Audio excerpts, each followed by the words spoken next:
कहले चाचा कि हनुमान जी बलवान देवता हुए, लेकिन हनुमान जी ऐसा कमजोर देवता केहू हईले ना। हनुमान जी के हमनी का बलवान देवता कहिले, लेकिन हनुमान जी बलवान देवता ना हुए। पहले के बलवाने रहले, लेकिन बलहीन हो गईले।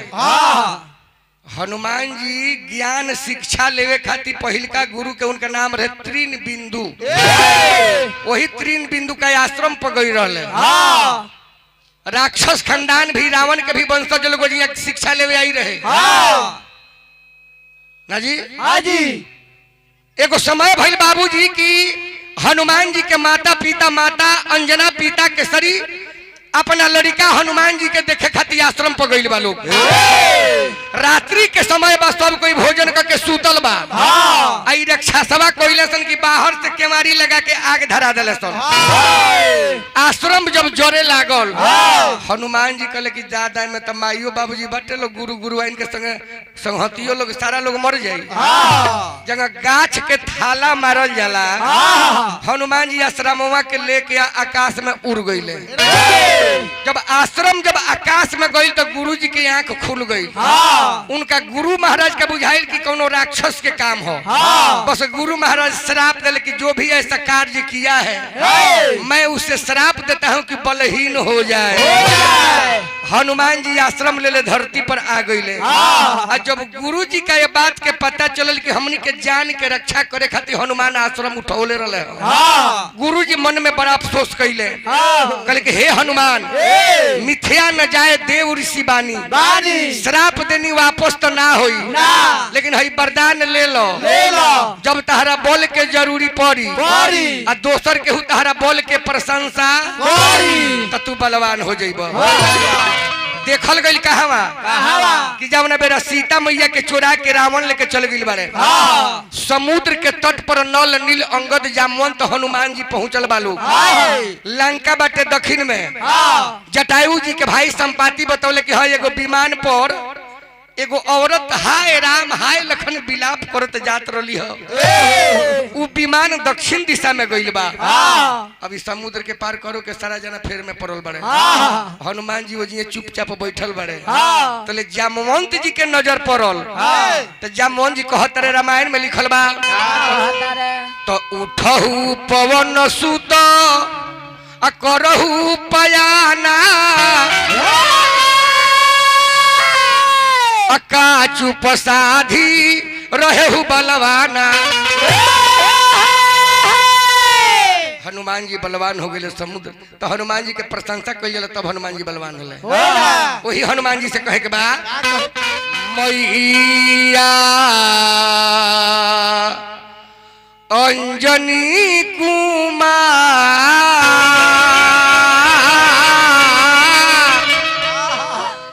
गाता लेके आवो बजरंगी।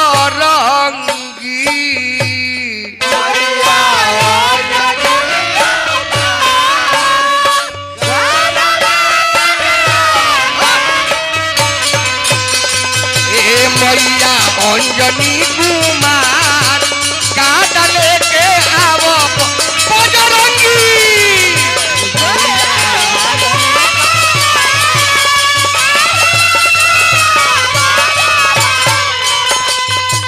मैया अंजनी कुमार होरी हो,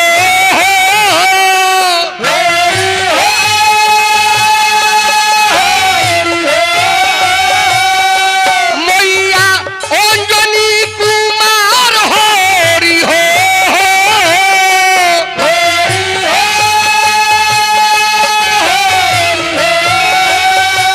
ए मैया अंजनी कुमार, मैया अंजनी कुमार गादा लेके आवो बजरंगी।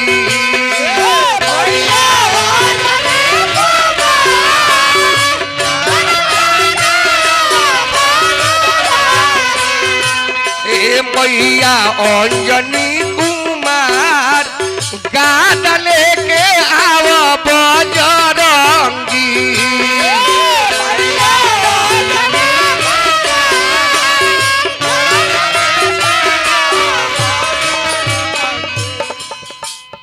भाई हमारा राजेश राय जी गार्जियन राम पूजन राय जी पुरस्कार दिले बनी 1,000 रुपया दिले बनी हम प्रणाम करते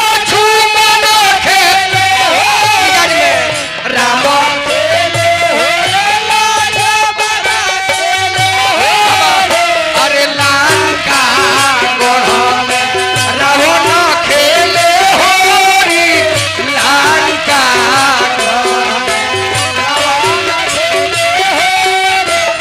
राम खेले होरी लक्ष्मण खेले होरी राम खेले होरी लक्ष्मण खेले होरी लंका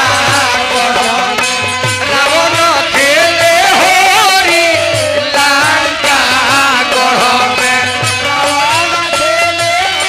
मैया अंजनी कुमार कादले के आवो बजरंगी मैया अंजनी कादले के आवो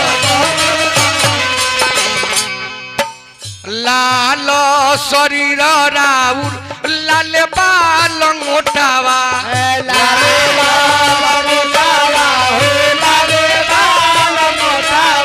अरे लाल शरीर राउर लाल बाल मोटावा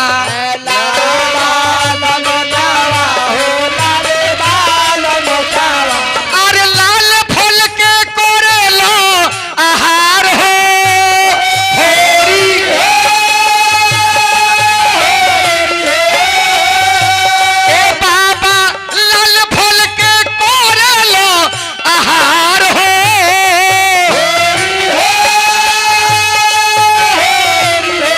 ए बाबा लाल फल के करेलो आहार गादा लेके आवो बजरंगी मैया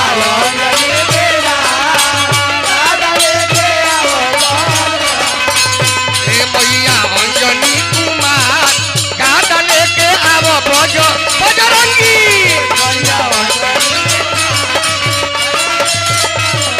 ए मैया अंजनी कुमार गादा लेके आवो बजरंगी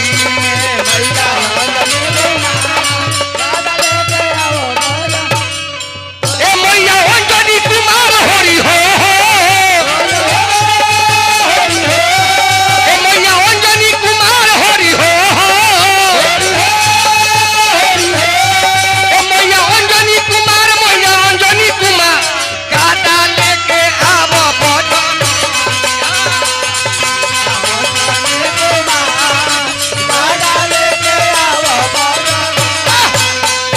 मैया गादा लेके आवो बजरंगी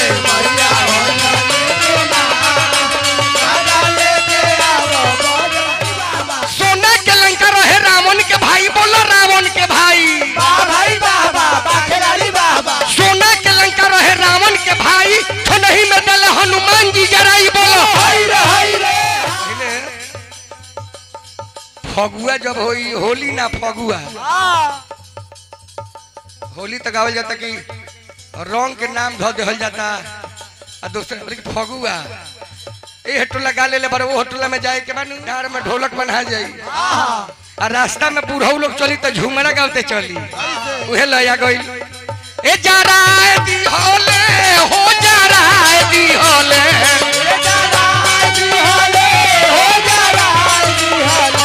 ए जराए दी होले हो जराए दी होले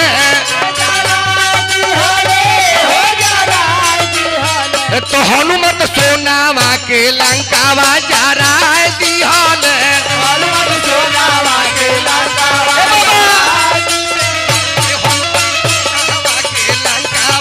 जराए दी होले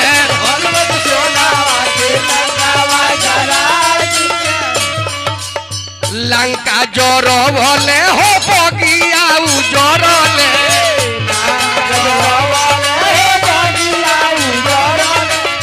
लंका जोर भले हो बगिया जोरले ओ छोड़ के मार के गिरा दी